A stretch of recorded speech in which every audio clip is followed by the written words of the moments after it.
This panel is called Forming Ideas, Creators Talk Impact of Form and Medium. So we're using the word form to talk about how a work is structured. So like how it's constructed and organized. So then medium would be like how a work is delivered to its audience. And then kind of embedded into both of those trains of thought, I welcome discussions and questions about art styles, genres, all of that. This panel kind of aims to let creators talk about the forms, mediums, art styles, and genres that they use, which ones they started in, maybe even things that are on their bucket list to explore in the future. So I encourage creators to reflect on the role that form and all of those other things has in the formation of your ideas and your projects. And then of course, we'll also hit some classic questions about representation, about inspiration, about the practicality of being a cartoonist, and maybe even how monetary funds impact styles and mediums that you can work with.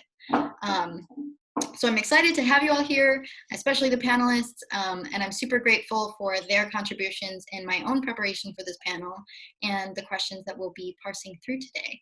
I also just wanted to give a quick shout out to my good friend and colleague, Caitlin Marisol, for all of the hard work, get it? Hard work with heart, get it? Yeah.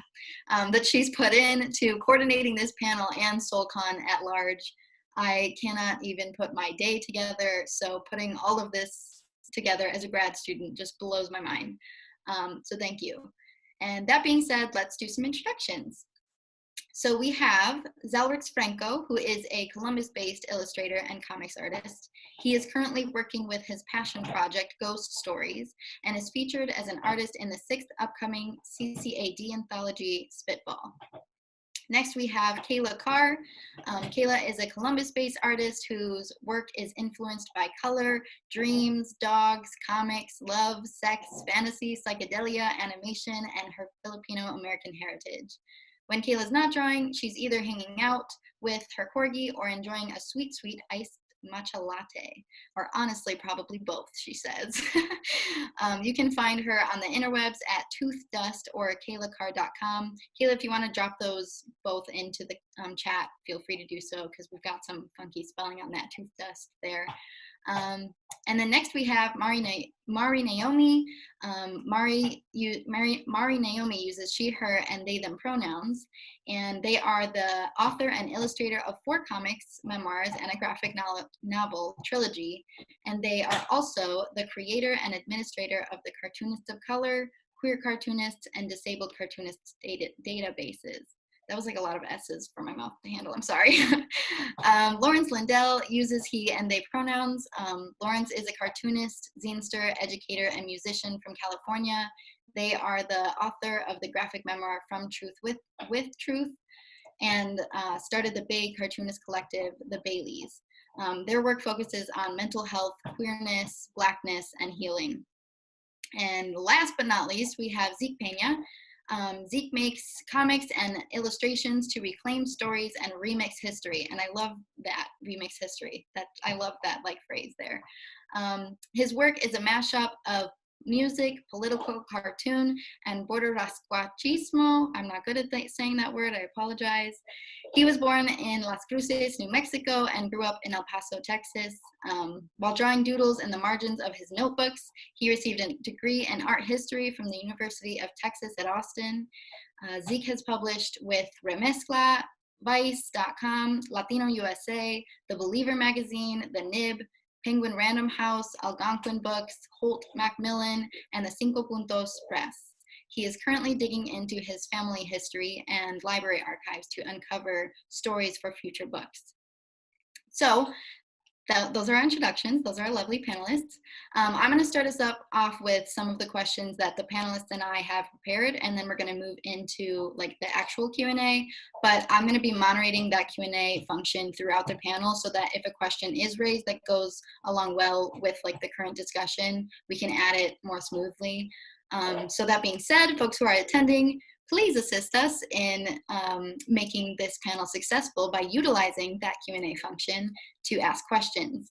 The chat function will be mainly for you all to collaborate with us and add in like your own input into the discussion that we are having, and questions can kind of get buried pretty easily if you put them in there. So make sure that you're putting your questions into the Q&A function. Okay, that's enough talking from me. So let's head to our first question. So in terms of either art form or like genre, what did everyone start creating in? That's gonna be our first question. Why were you drawn to this particular form of creation? And Kayla, I think this was actually a question that you wanted to explore, so maybe you could start us off. Let me unmute myself. Am I off mute? I think so. Yeah, okay, cool. Yeah, I thought that would be a good question to ask, just because I'm generally curious how people start off. I just started when I was a kid, I think literally just like paper and crayon. But once I started really taking like my art seriously, I was all about pens, just wanted everything with black line work. I wanted everything to be like full of ink and all that kind of stuff. But yeah, I've dabbled in a bunch of stuff since then, but ink and paper have been like my go-tos for the longest. Yes, that is a quirky. Thank you for that. So whoever wants to jump in, feel free. Go ahead. Unmute. Hey. So I actually didn't get into comics, which is my main line of work right now, until I was in my probably early to mid 20s. In fact, I didn't even read them until then. I wanted to be a novelist for pretty much my whole life, and I wrote some novels. None of them thankfully got published because they were terrible. But once I tried to dip my toe into the publishing industry, I'm like, oh, okay, this isn't the same as writing novels. Publishing them sucks. I don't want to do this anymore. So at that time, I fell in love with comics, and I also started work as a video game writer. And so that's how I made my living for a long time in video games, while I was just drawing with pens and papers. Now I use an iPad, but I like to, revisit pencils and, all sorts of, I love mixed media too. It's all good.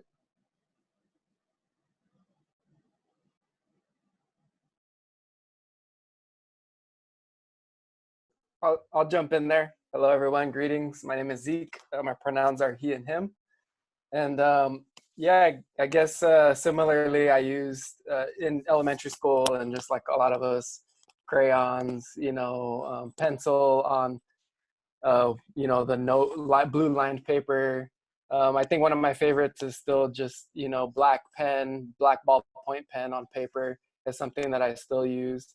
But in terms of like making work, at least in terms of comics, I had kind of a long path that went through, like painting, working in video, working in a bunch of different mediums.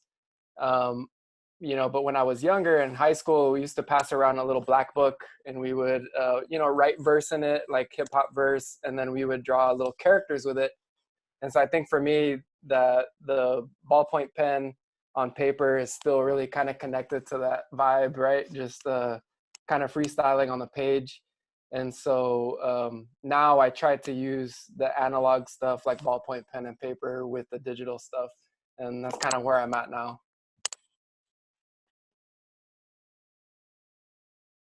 I guess I could go.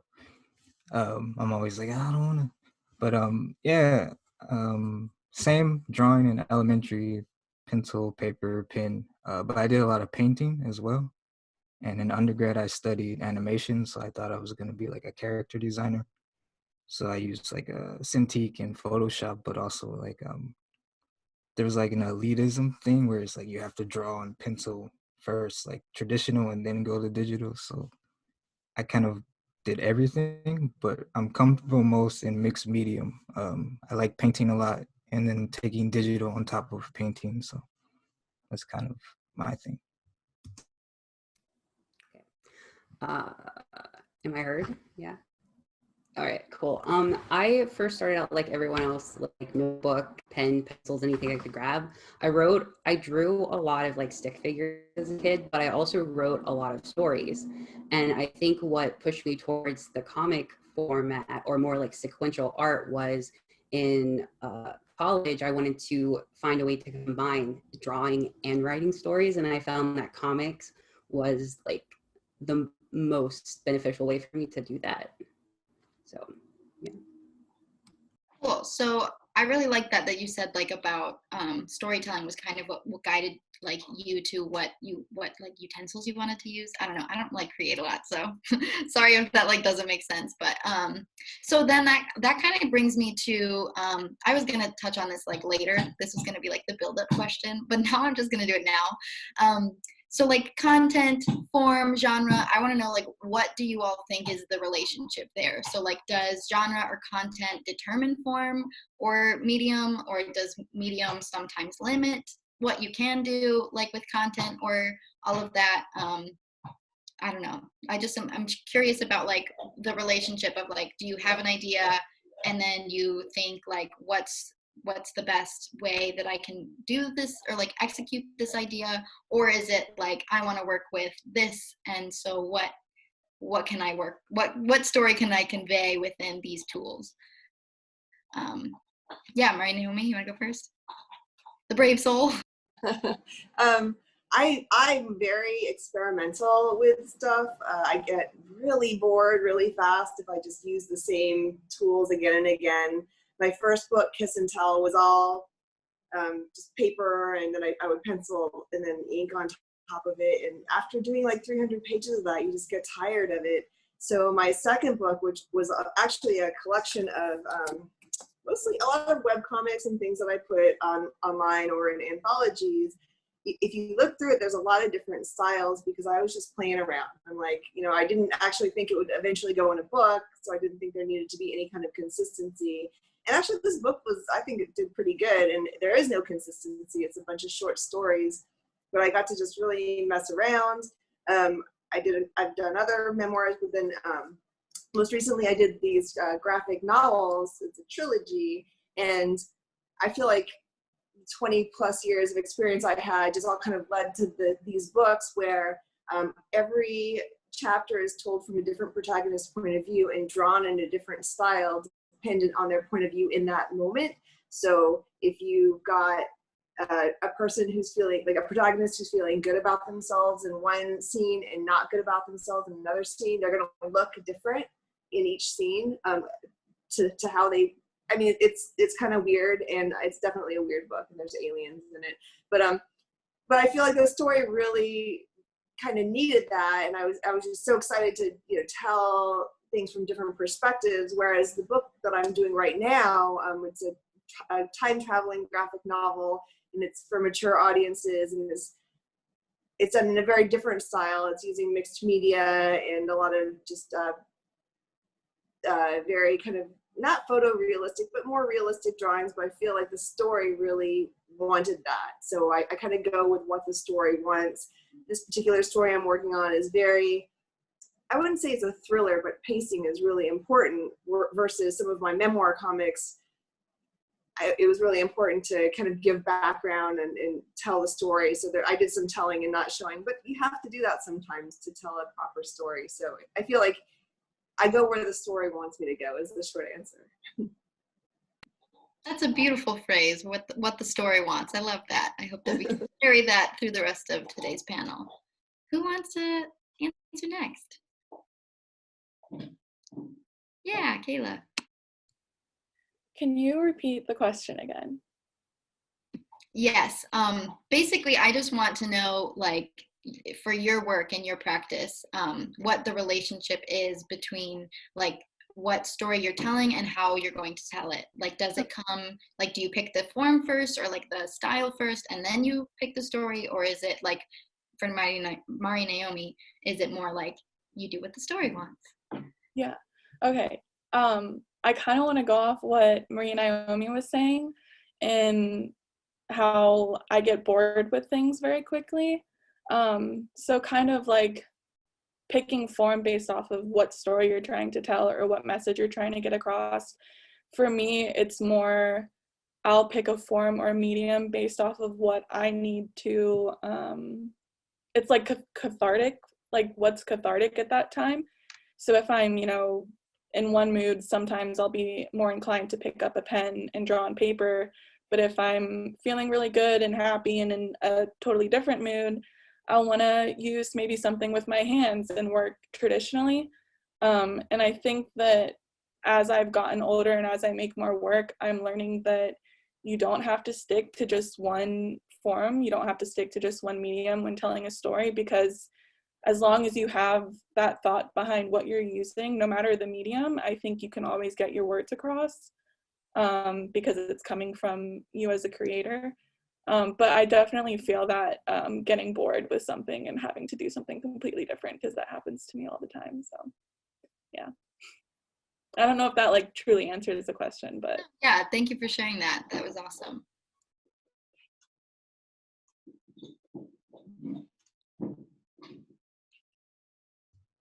I'll go. Okay.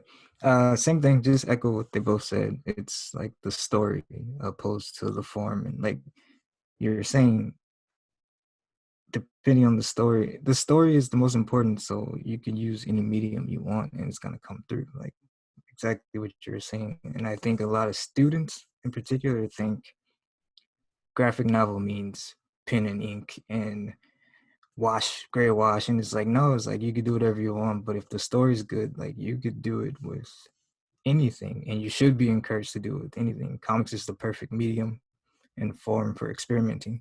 Why not experiment? And so for me, that's how it always is I also get bored. I have bipolar, so I have these high periods of like mania, and I can't stick to just pen and ink. Is like, nah, I'm tripping right now, I need to color something. So it's like, I wish comics had more of a dialogue of, it doesn't need to be consistent because I was having a downswing right now. And that's important to put on the page instead of editing myself all the time to make it this perfect graphic novel. So like you saying, you saying that like it wasn't consistent, it's like that didn't change the story and that should be celebrated. And so, yeah, I'm gonna stop before I go on a tangent, but I agree with everything everyone is saying. Can I just add to that, like the whole consistency thing? I mean, it's impossible to draw 300 pages of a book and not be a different artist at the end of it. It's really hard sometimes to be the same artist after a month of just life experience. So to expect the same level of consistency throughout a book is just ridiculous sometimes. And also I wanted to add that sometimes I've gotten new tools and I got so excited about them that I let them create the story. I'm like, oh, well, what can I do with this? So that happens too. Sorry, I didn't mean to interrupt with you guys. No, I also wanted to just say I welcome any and all tangents. So don't cut yourself off. This is definitely the place to open up about all of it. I guess I'll go. With what they just got done saying, I think it's also important to think about what mediums can inspire from it, because like using like an old dingy brush and like saying like, oh, I can create like maybe something kind of, I do a lot of like horror, like creepy stuff. So like just using like, I can use this brush to maybe like create a monster that has like these different textures that aren't in my other characters. So I think like thinking about using mediums also in your story, but like having it influence it as well, just like you would use like outside media like books or movies to influence your stories and stuff like that. I guess I'll jump in here.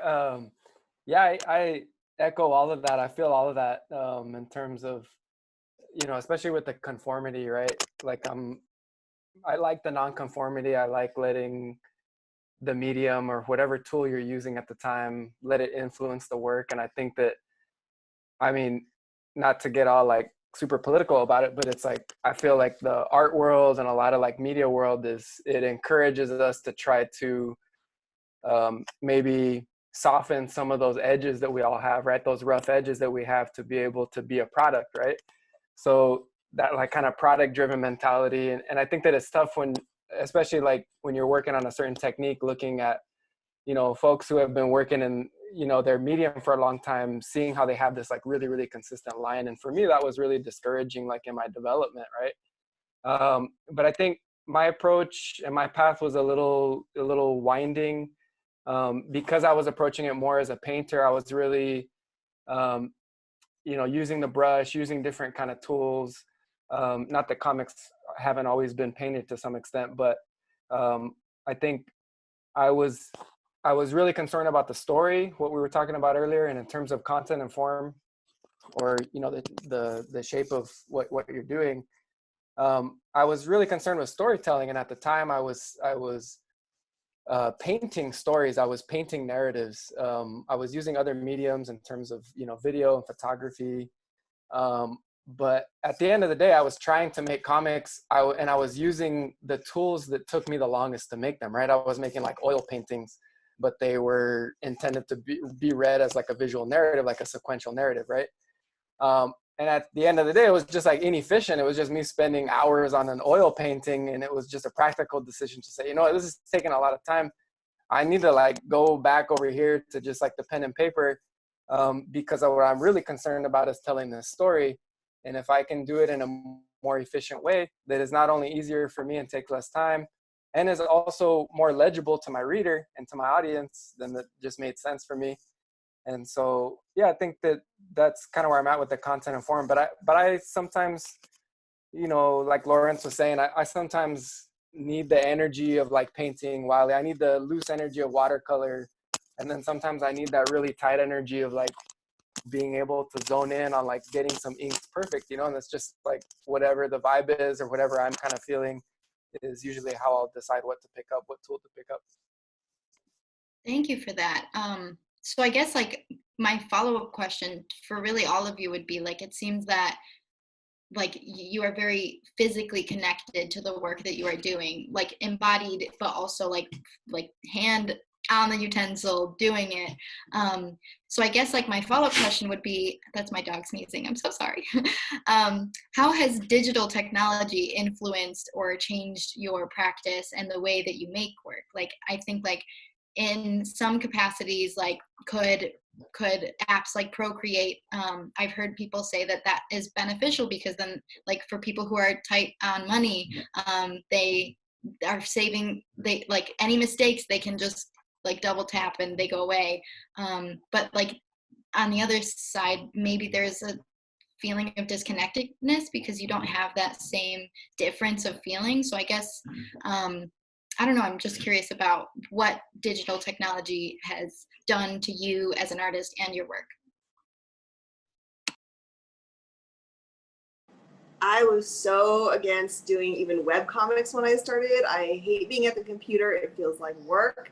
It always has, because I used to have all these desk jobs. So it took a lot of time for me to warm up to even the idea of putting on my comics on the computer. I originally started just because after my first book, Kiss and Tell, came out, I wanted to promote it. And I'm like, well, this web thing seems like the cheapest way to do it. So I started like 4 different web comics just to do that. And as far as getting into the iPad, I absolutely hate Apple as a company. I think they're freaking evil. But my friend Yumi came over one day. We used to have work dates before the pandemic happened. And she kept on trying to convince me to use her like Apple Pencil. She's just give it a try. Just give it a try. I'm like, oh, I hate. Like I had a Wacom that I would use for editing, but like, man. So yeah, within 30 minutes of me trying out her iPad Pro, I was waiting in line at the Apple store so I could buy one. But I still like, even though I don't. So every day I do diary comics by hand on just like pencil and paper, and it's like a 10-minute practice every morning. And even though much of my bookmaking is done on the iPad Pro right now, I do a lot of physical art, like just like in photography and mixed media and pencil and pen, and I incorporate that into my iPad Pro art. So like I'll want something that looks really handsy. And I'll take a photo of that, and that'll be part of the collage that'll be in the iPad. That's one thing that I love about the iPad Pro is how easy it is now to do collage with your own work. Before, it's like if you cut it just a little bit wrong, then the whole collage is ruined. But it's so easy now. You just throw it in, and that's really helped me do a lot of things. This Apple Pencil really is a game changer. I think it really feels like drawing, whereas the other stuff I tried just felt like torture.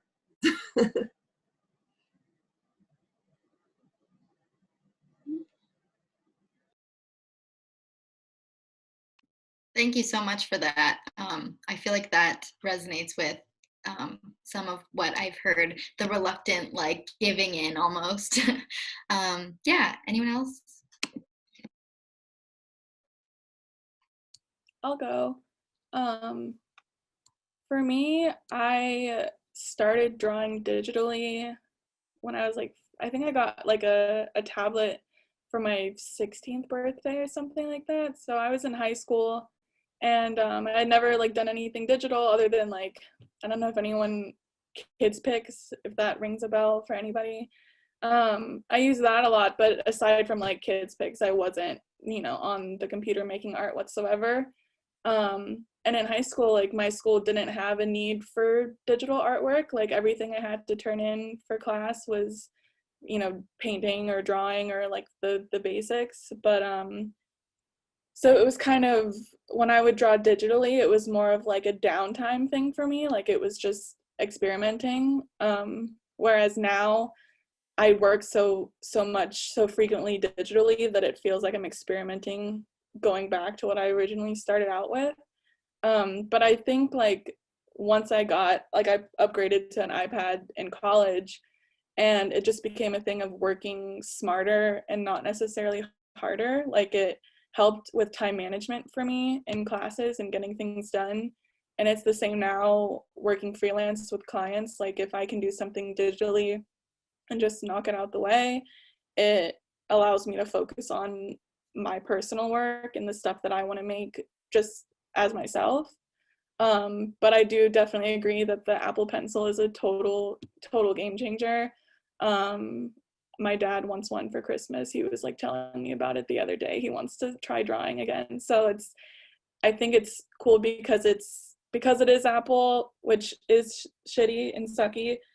It is also a lot more, in a way, accessible to some because they understand drawing for social media for some reason. Like I think a lot of people who maybe don't work well with drawing and painting, they understand like, they can draw with their finger on Snapchat and Instagram and stuff. So it's kind of, oh, I know how to work a pencil now that I have this. It allows so many more people to make art and share it.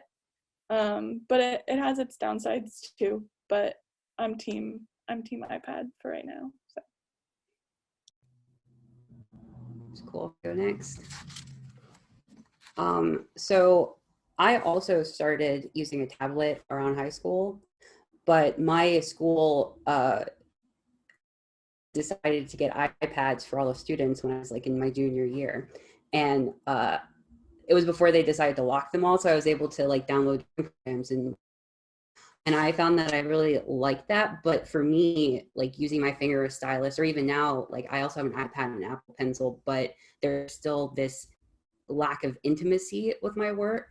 So recently I've started a practice of using it only in tangent with physical work. So I'll do maybe sketches and then put them on my iPad and finish them, or I'll start sketches on my iPad and convert them, like print them off and do physical work. That way I'm still engaged in my work physically, but I can also use like the tools and stuff that the iPad or digital media offers. Yeah.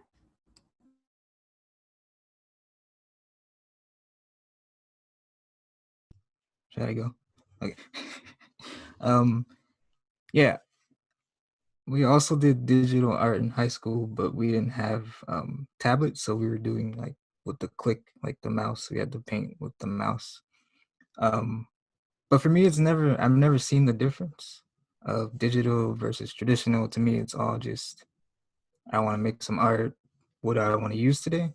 Because I think the training, if you have artistic training or study, whatever you want to call it, it transfers to me. So it's like I could still do line weight in digital media. I could still do color theory. Like I don't know. I never seen the difference. It doesn't feel less intimate to me, especially coming from, maybe because I came from 2D animation background, where even when you draw stuff traditionally, it gets colored digitally. So there's never been a divide. I think, I don't know. I don't want to say it's not real because I don't want to invalidate anyone's experience, but I feel like it's all the same because it's just art that I'm making. Whether I'm doing digital, traditional, or hybrid, it's all kind of my voice, and it's just a tool. Like I don't see it as anything else than just a tool. Like it's not even, for me, it's not faster, but that's a side effect of like the mania. So it's like for me, wherever I'm drawing, it's the same speed, so it doesn't change because it's ink. I also don't have this attachment to my art being perfect, so I don't need to go back. If the line's crooked, it's crooked. I don't care. Like I know I can draw, so what am I trying to prove? Like I'm just telling the story. Sometimes those imperfections make it so other people are like, oh, this book was published and it had a crooked line in it. I can make a comic book too. Like we shouldn't erase those things. Those things are important and they're natural. Certain people have certain disabilities that make us think different, and we shouldn't have to edit that out of what we're making. So that's my tangent. They get longer and longer each. No, thank you so much. That was beautifully spoken. I mean, like personally, I have no artistic training, but I decided that when I was coming out, I decided for whatever reason, I like have never even been drawn to comics, but I was like, I'm gonna make a comic about me coming out. And I like tried the line on paper thing, and it was just so like excruciating because I am not good. And I just kept being like, oh my gosh, like I have a picture in my mind and I can't get it to like be what I want it to be. So then I ended up like using, like I would take pictures and then I would input them to Procreate, and I would like do it on Procreate. And so like for me that was intimate because that was how it worked for me. But anyway, yeah, thank you so much for that. And then Zeke, did you want to say one more thing before we move on? Yeah, sure. I'll jump in. Yeah, I mean, equally the process continues to be pretty fluid for me, going back and forth. Doing the digital sketches and then printing them out and inking them, or doing the pencil sketches, scanning them, and then digitally inking them. I currently use a Wacom tablet. I don't draw on my iPad or my phone. I think that they're great tools, mostly just because I don't want to learn a new workflow, and I'm so used to key shortcuts with my left hand. So I'm drawing with my writing, using shortcuts with my left hand. But yeah, I mean, at the end of the day, I agree with Lawrence also about it's the story and it's me drawing, and in both formats, it's going to be me drawing. Drawing is performative, I think, at its heart, right? Like we're documenting the performance of us moving our line. And Peyton, you mentioned something when you asked us the question about our body. And that's something that I'm really interested in, and something that I have to be very mindful of when working digitally is that having, painted really large murals and, worked on a really large scale, that's so much about your body, right? Like you're standing up and you're moving the brush and you're doing all this. It's taxing in its own way, but I think the digital stuff is very closed, right? Your body is very focused. All the energy is kind of like in your wrists and you're drawing. So it's something that I try to be mindful of, is that even though it's such a focused thing, that I need to get up and like move my body, which is all of us at computers, right? So that's kind of been my process with the digital thing. I mean, I also learned how to draw with a mouse before there were tablets, drawing in an old version of Photoshop and just using a mouse. And that was, I think I did my first digital poster when I was going to school in Austin. It was for a political poster. It was for an event that they were having. And I kind of didn't know what I was doing, but just used the mouse and drew some stuff in there. I even wrote some stuff. And so I've welcomed all of the, innovations that have been done with the digital stuff. But yeah, I use them both very fluidly. but have to admit that, you know, pencil on paper and pen on paper is just kind of has something to it for me that the digital stuff doesn't, but I use them both. Thank you oh, go ahead. I just have to say, digital art did not exist for me until I was out of college. So that came along in my 20s maybe, and so it's such a trip to hear people talk about learning digital art in high school. Like, wow, I wonder how different things would be if I'd done that. Like, I learned how to type on those old typewriters that they're not electric, like you have to press really hard. But I'm so good at typing now. I'm really good, and I wonder if I would be if I hadn't, or if I'd be even better if I'd learned on it. Anyway, it makes me think about just what are our resources and how we're trained, and how, you know, I wrote books on the computers, but as far as art went, that was all just, you know, in sketchbooks and stuff with pens and, you know, brush pens and whatnot. So I just wonder, like, how would my art be different, or would it be different if it had those different experiences? And you know, I'm from a middle class background, so I got a lot of privilege just in that. I'm extremely privileged to be able to go out and get an iPad and an Apple Pencil and stuff like that. It just makes me think, you know, like, I'm lucky that I have all the tools, you know, but I'm also like, man, if I'd had these earlier, or if I'd wanted to make art earlier, I'd be so good by now. Yeah, I think something that, like, you brought up there is obviously generational differences in art making and access to tools. But I think, like, what you were also hinting at towards the end there is, like, just accessibility and access to technologies in general, and, like, the discrepancies between social classes and access to technologies. So I think that that's definitely something that we can continue to reflect on. But I do want to bring in, we have a question from Kevin in the Q&A, and I think it really fits in here, so I'm going to add it here. He's asking, if your art is only electronic, someday when the software can no longer read it, won't your art be lost unless it's on paper? And is there something called original artwork when existing when it's an electronic version? That's super interesting. So any thoughts? I would like to answer that, because all the stuff that I learned in the early 2000s is gone. I have them on drives that no longer exist anymore. So yeah, that is something that I very much keep in mind when I'm drawing on the iPad, is in, you know, 30 years, 20 years, 10 years, like, none of this might exist. So I'm very diligent about, like, okay, I've got to finish this book now, because this could all go away. Whereas, you know, the paper stuff is going around until, I mean, you know, unless my house burns in a forest fire. You never know when it's all going to be consumed. So part of me wanting to actually have things in book form is because it feels more permanent that way. Let someone else go. I think that's, like, one of my biggest fears, honestly. I'm so paranoid about a hard drive crashing or losing my phone, like, even not related to art, just, like, personal photos and stuff like that. Like, I'm so worried that that's going to happen, because I'd be really bummed.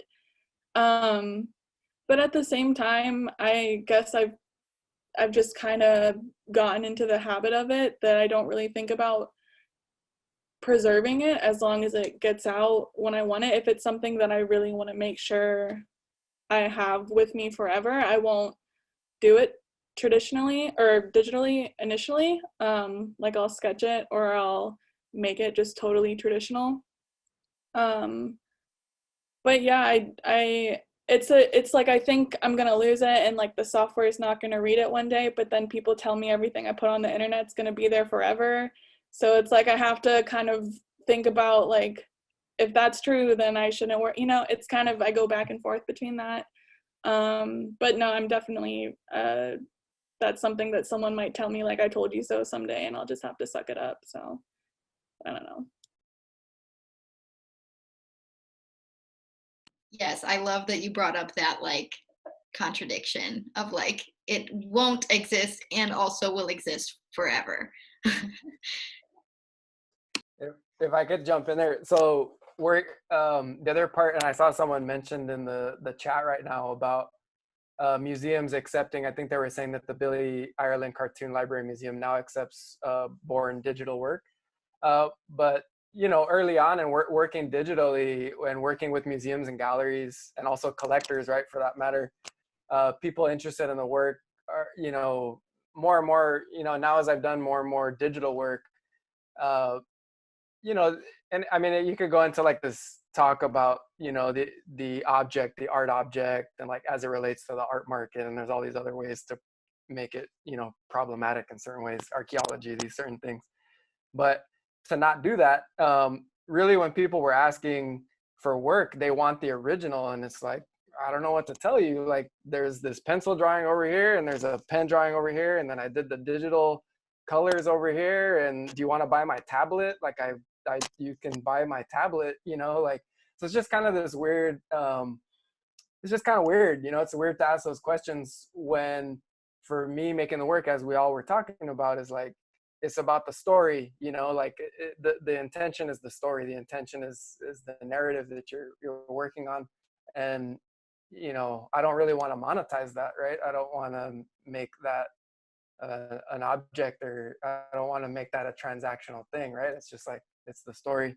But I always think it's funny, yeah, the whole digital conversation and how it, you know, when you get into like silk screening print shops and stuff, there isn't this respect for digital work. I feel like it's gaining a little bit with museums and institutions recognizing it as a, you know, a legitimate form, which is also very classist, and it's all these other things, right? To your notes about accessibility. But yeah, it's interesting, but it is also just like zeros and ones at the end of the day. So if you lose a hard drive, where is that stuff going? But equally, you know, if there's a fire, you're gonna lose the paper as well. So yeah, I don't know. I think either way, it's just stuff. One advantage of doing stuff on paper is something that I'm doing right now, which is selling off the originals in times of hardship. That's always, it's something that I've been avoiding for about, however, like 30 years I've been doing this or whatever. Like, I've not wanted to sell them, but I'm like, well, now's a good time. And, you know, they could all burn up anyway. I know other artists who that's specifically why they make their work on paper, is that so they can sell them. Because let's face it, comics don't really make money unless you're doing YA or you know, angling to be in animation or something. Like, if you really do want to be able to make a living and not have a ton of side jobs, like that is another option, to sell the originals.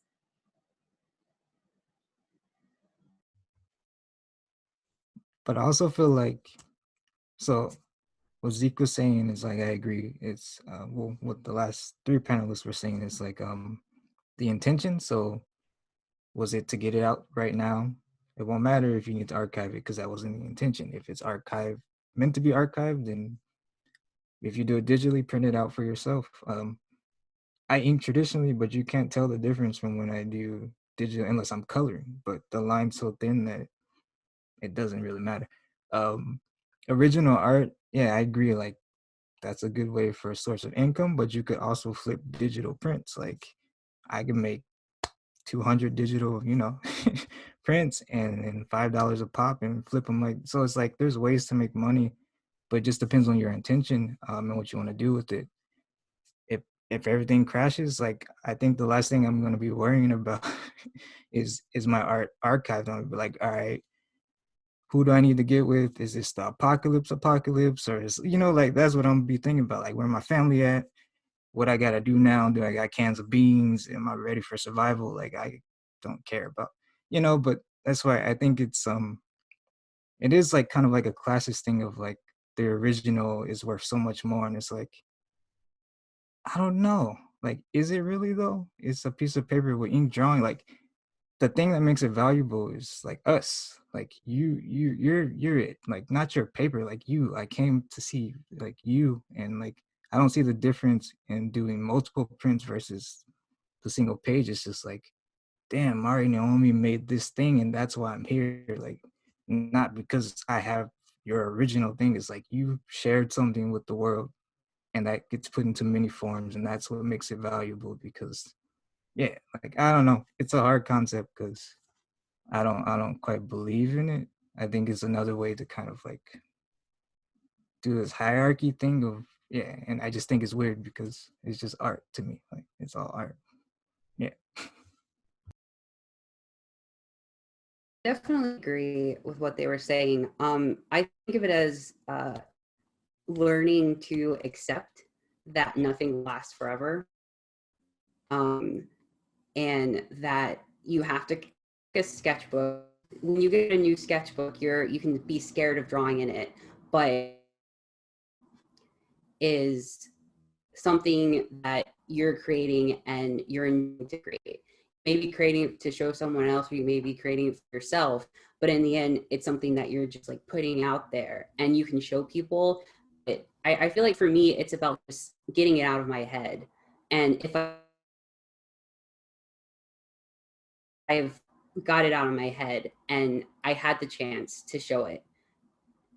I also where I lost 2 years of work on Procreate because I didn't back it up. So I will always tell people to save your files on like a cloud if possible. So yeah.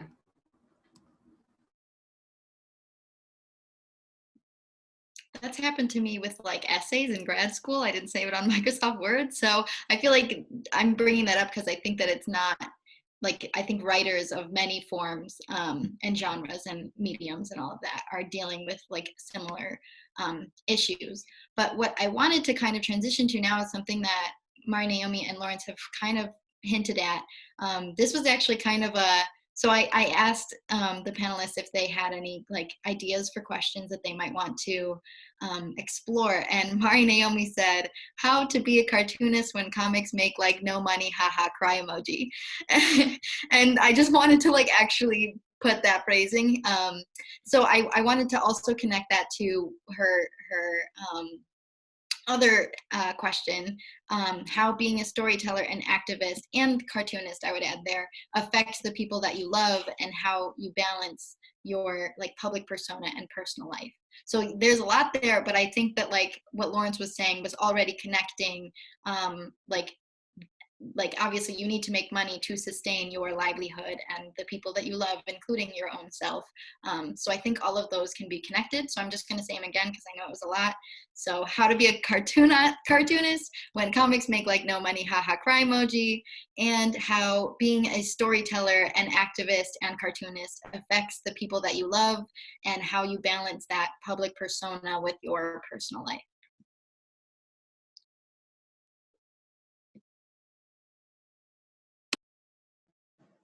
Whenever any young cartoonist asks me like how to make a sustainable living in comics, what I always say is find a day job that does not suck out your soul creatively so that you have a little bit left over for when you go home and you want to make art at the end of the day, or, you know, at work secretly or whatever. I think that's, and I don't think that's forever. I don't anymore have a day job, but that's because for some reason the comics took off at some point, and I don't make a ton of money off comics. I'm also really lucky to have a partner who has health benefits and has a steady paycheck. If that weren't the case, I'd either have another day job or else we'd live somewhere a lot cheaper than Los Angeles. But I feel like you really shouldn't quit your day job unless you absolutely cannot. Like I started, once my first book came out, I just started getting all these really low paying job offers for freelance gigs and stuff. And I've been self-employed since 2000 or 1999. I've been doing this for a long time, but it wasn't until 2012 that I quit my day job to be a cartoonist. And that's just because I couldn't do both anymore. I was getting too many opportunities with the comics. And again, those opportunities did not even come close to what I was making in video games. But I decided, you know, look, I've got the safety net with my partner, and I really want to give this a go and see if it can work. And it was meant to be temporary.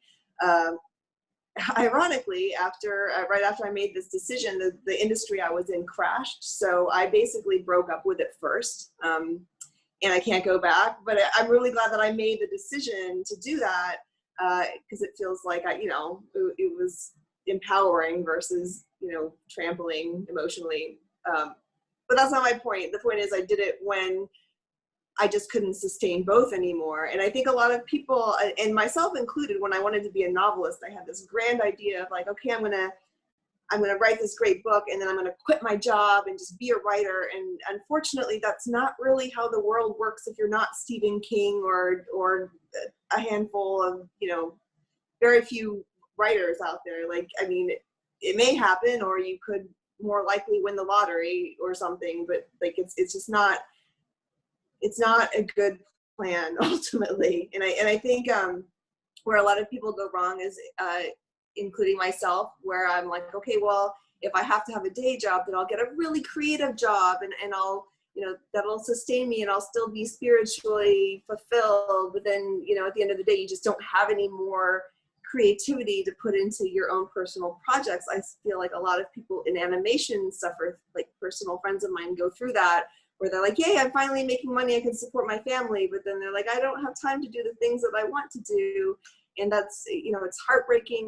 And, I feel like just making room for your art is really important. And also, but making sure that you have the money to buy an iPad. This shit is not cheap, It's, yeah, that's what I have to say. Thank you for that. Yeah, so like avoiding the precariousness of having no money. But also, one that people don't think about when they're thinking of comics as a money-making tool is that in order for that to be effective, you're going to have to play to the market, which is very difficult because comics take a long time to make. Even if you're really fast, they still take a long time to make from inception to publication, if that's how you want to do it. And so it's very difficult to play to the market. And if you do so, you'll be taking a lot of gigs that you're just not that into. And then again, you're doing all these kind of this work that you're not that into, when all you really want to do is probably make your own stuff. You'll feel good about making a living making comics, but you still won't be creatively fulfilled because you still won't be doing your thing. So I figure, I'd rather, be a garbage collector during the day or something that actually makes good money that no one wants to do. And if you're good at it, you can do it. And then you come home and you just pour out all that creative energy. Like, I think that's kind of a really great way to live. I mean, I wasn't a garbage collector. Thrift Factor was, but I did things that were pretty garbagey that I was good at, and that paid for my comics habit. So.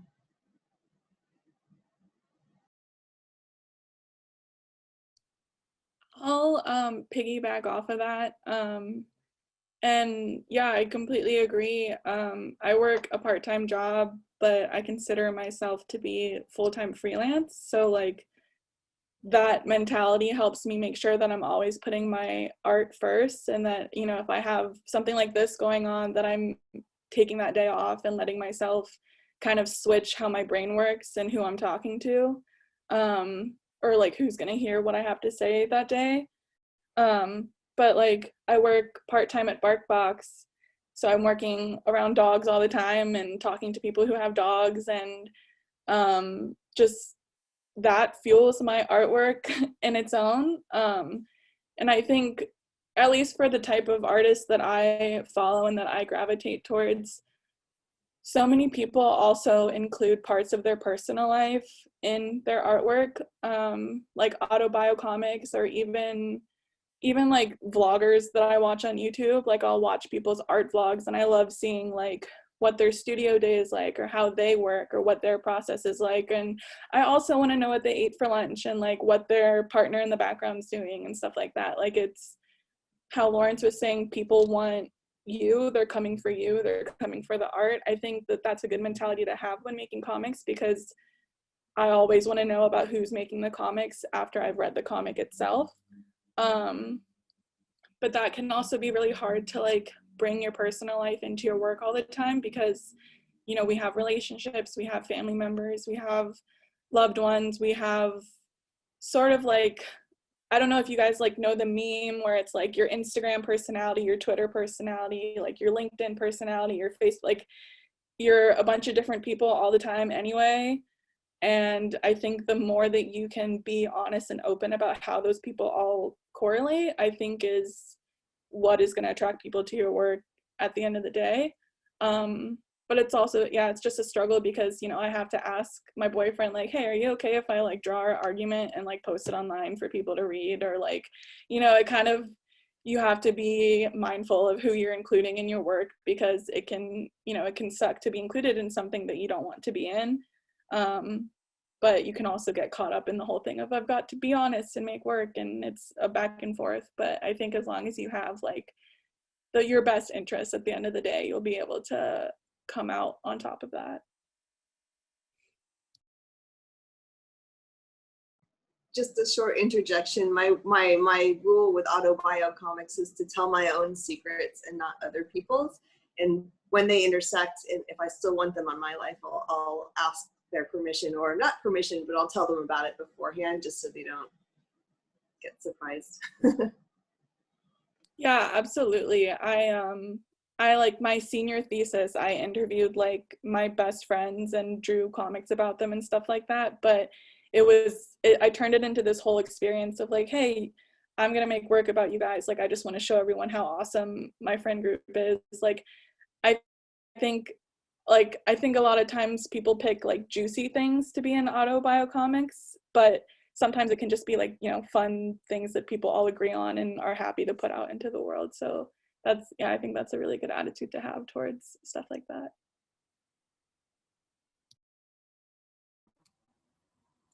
Okay. So I recently graduated from CCAD, Columbus College of Art and Design. So I'm not like into the market yet, but I feel like work and school can be kind of interchangeable when it comes to process and working and everything. So like there, it's an art school, so you're constantly having to create and come up with ideas for things. And for me, I found it incredibly hard to balance doing constant art in an art environment and then coming home and doing my own work. And I think now after that, I'm working like a small job on the weekend, and I'm finally finding that I've all this creativity and ideas that are just like spilling out of a picture that I didn't even know was full until after I graduated. So yeah, that's. Congratulations on graduating. Real quick, I'll put that in there.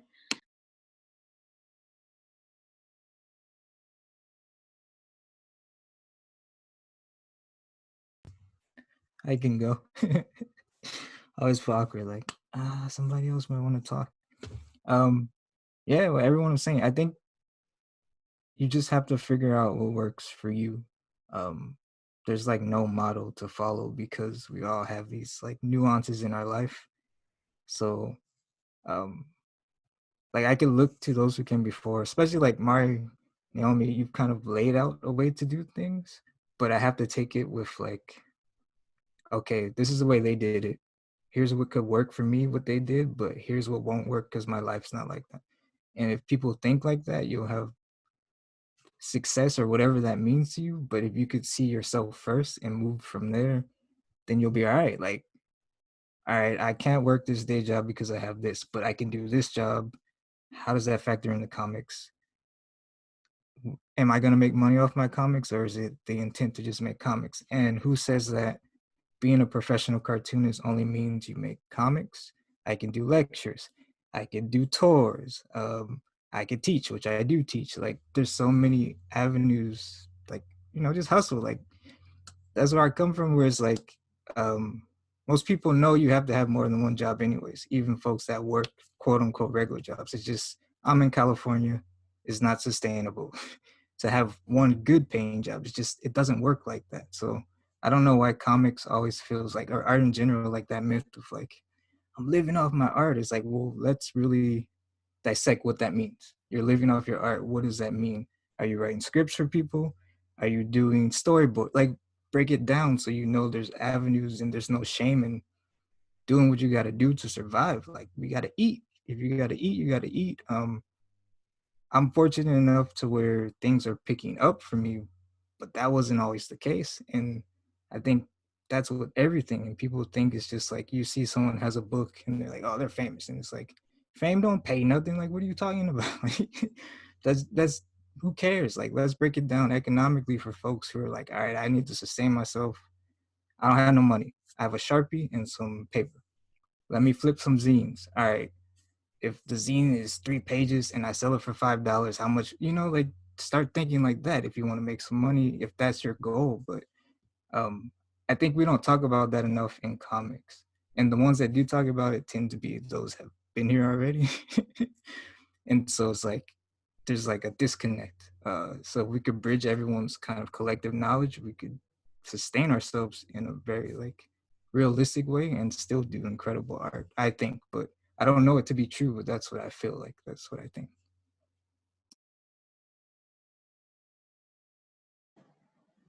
Lawrence, do you find that when you teach that it takes away from your comics? Because that's what I found when I was trying to teach. I could not for the life of me do any comics, and I thought I would be able to because I was teaching comics. Yeah, no, so for me, like I said, it's like I take my cues from, it's gonna sound funny, but like folks like Master P, E40, like folks who hustle, right? So if I'm a comic artist and I'm teaching comics, why not make the comic I want to work on and then teach that comic in the class? Because I'm making the comic. So you get to see firsthand of what it takes to make a comic. And it's a part of my curriculum. And you get to learn. And I get to get some bread.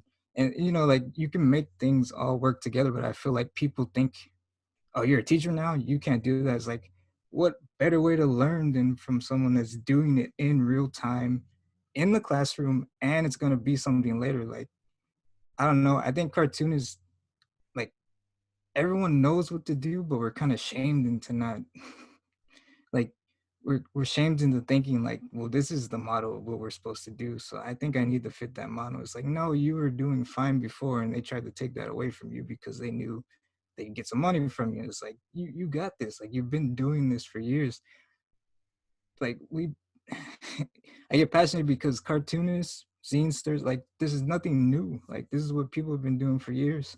And then they come in and market off of what we already know and then tell us what we know is wrong so they can use it. And it's just like, make your comic in class, teach them, hey, this is why I'm doing the panel like that, and then go home and be, so like you put it all together. Like that's how I think about it. It's like, that's valuable information and I get to do what I want to do. Like, work the system. Just I think that can relate back to like being a student too, like how Zalrix was saying they had a hard time going from like schoolwork to personal work. I also went to CCAD, and once I got to the point where I felt like I couldn't make personal work, I just turned my homework into personal work, or like, and then that helped too because you turn it in for critique and then you have all these eyes on your personal work, and that's what you need, is someone telling you this is bad, this is great, keep going, maybe think about this. I think if you always approach like making money and getting jobs, like let's say someone comes to you with a project that you're not excited about whatsoever, like find a way to make it yours and make it exciting for you, because you're going to teach yourself a new skill set in applying your style and your work to something that you've never thought about doing before because you're not attracted to it. But I don't know where else I was going to go with that, but that's kind of how I feel. I don't know.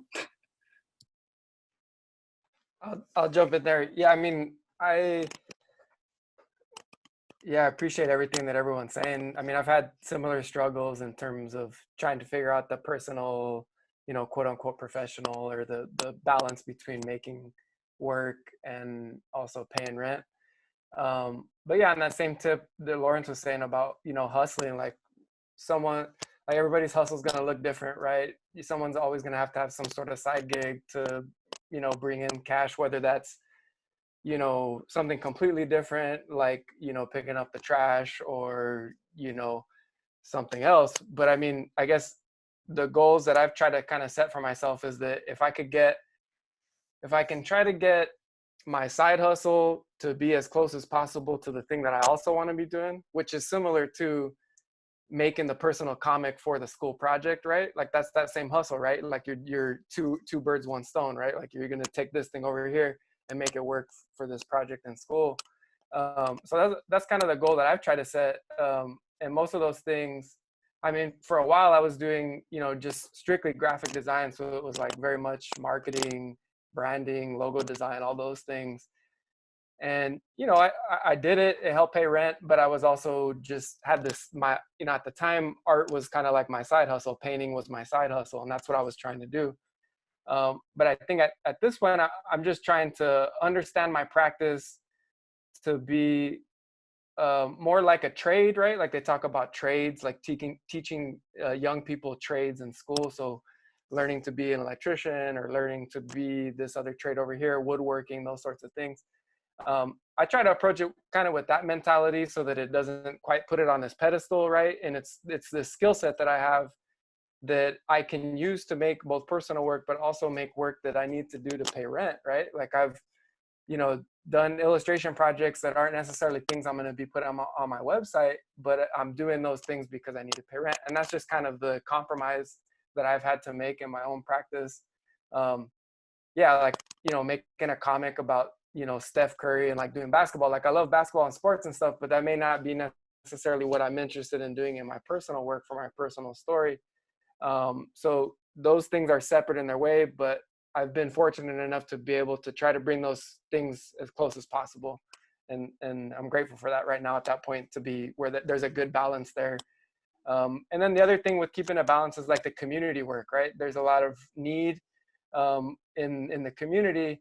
And so I just try to keep that balance by partnering with people in the community and organizations in the community that can utilize that skill set, right? Like they're a tool that they can pick up and use if they need to, and trying to make myself useful in that way. But that's the balance for me, is doing those things. Thank you so much for that. I think like towards the end there, especially, we have like just over 5 minutes. So as we start to wrap up, and I think you were kind of leading us there, Zeke, I'm kind of curious to just, obviously we've established that money is not what is driving you all to do what you do. So what I would like to maybe hear each of you speak on before we wrap up is, why do you do what you do? And like we haven't gotten to the question of like why representation matters.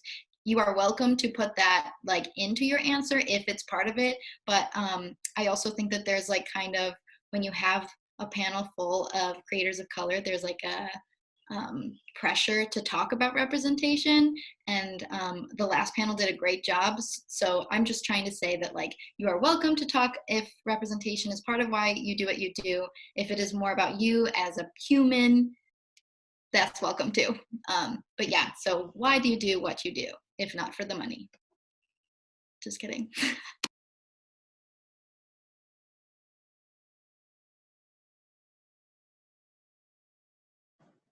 I've been doing it so long, I don't know what else to do. I tried to, I mentioned before I wanted to be a novelist. In this book that I'm making right now, I started out as a novel and I sent it to my agent, and he said, "This is really good, but how might this look as a graphic novel?" And he was right. And I feel like I've been doing it for so long. It's what I'm best at now, even though I would never, ever expected this to be my profession. And I might not do it forever, but God, those moments where I just start making something and I lose myself in it, it feels like being in love, and I can't stop. So until we have to break up, until I fall out of love, I guess this is what I'm doing.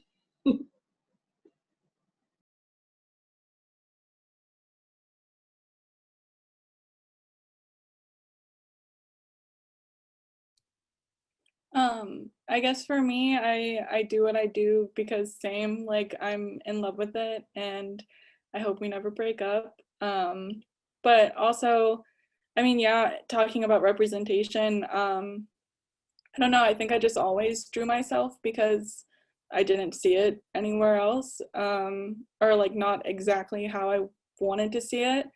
I grew up watching like Lizzie McGuire and like her little cartoon. I always wanted to see like, where's Miranda's cartoon? Like she kind of looks like me. Like I want to see, you know, something like that. So I think I do that because that's how I started making art, but also to find people. I mean, you know, it's really cool to be on a panel like this. And if I wasn't making the kind of art that I do, I wouldn't connect with other artists who think the same way. So I think that's yeah, I'm reading in the chat. Yes, Miranda's cartoon needed to happen. So, but yeah, that's all I have to say. So. I do what I want for me, and because I love doing it. I've created since I was a child, really, but I also strangely did it for my grandfather, which is, I think, weird to do something for another person, especially something so personal. But when he was young, he still does, he created beautiful paintings, and his father told him that it wasn't a man's job, or that it was, pardon, very sissy. So I really wanted to show that you can do something as like art as a job and enjoy it and have people like something like that.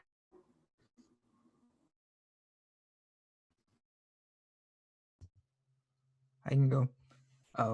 Yeah, same. Like it's the passion is like what I do. Like I don't know what else to do, but also the community aspect. So SoulCon, Black and Brown Indigenous, like there's people who have put in so much work, and I have something to contribute to that work to keep it kind of going. That it's not. I don't like saying obligation because it sounds like wrong to me. It's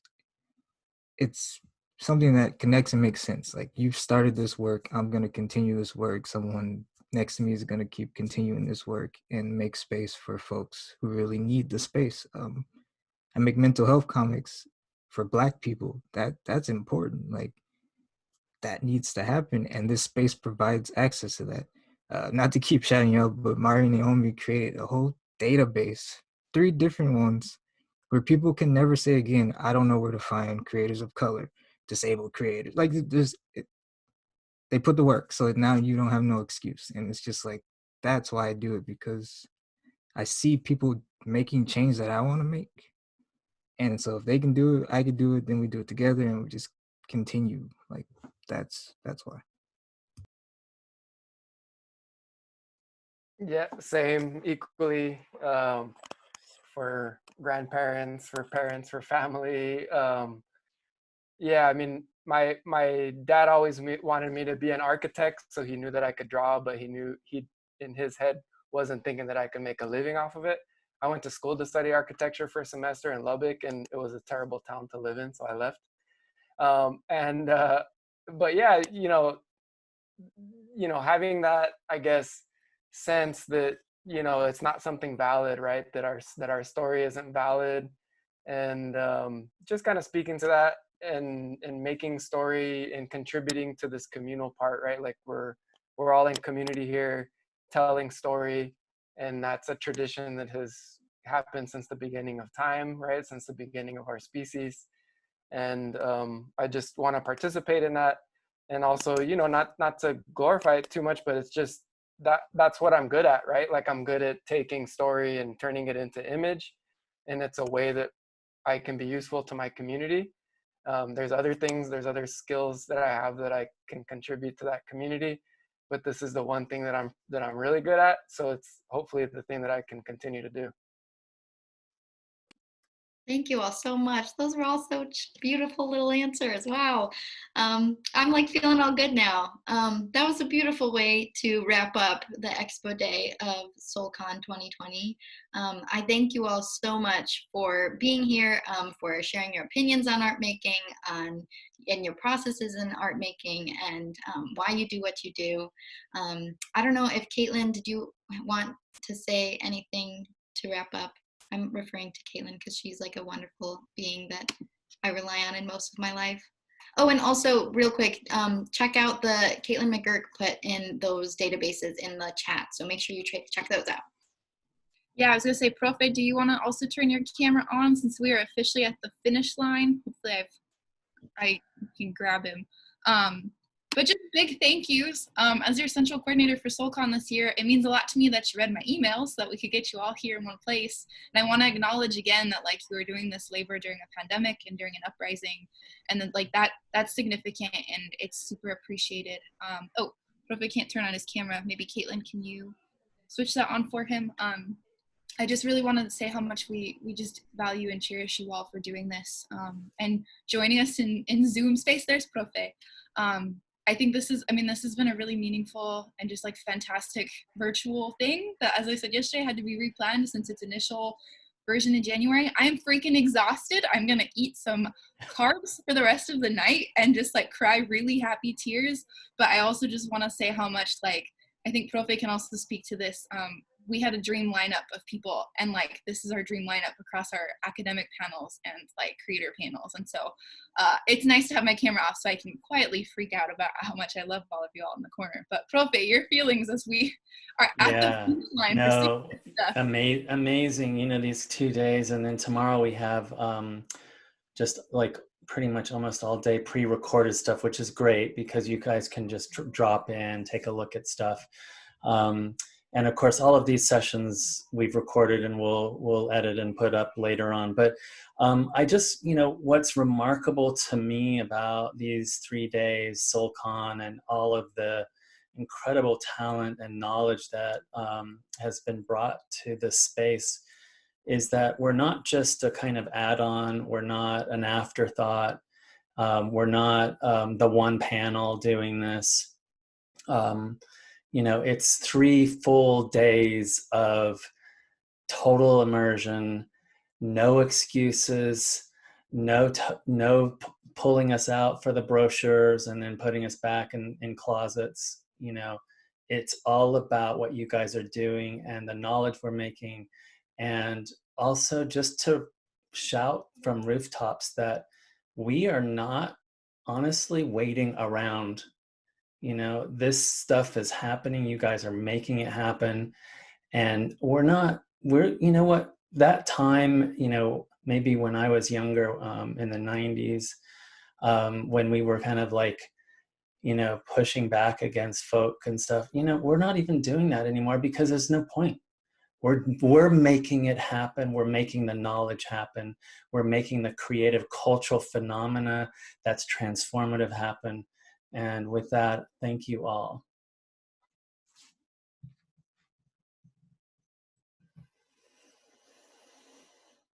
Thank you.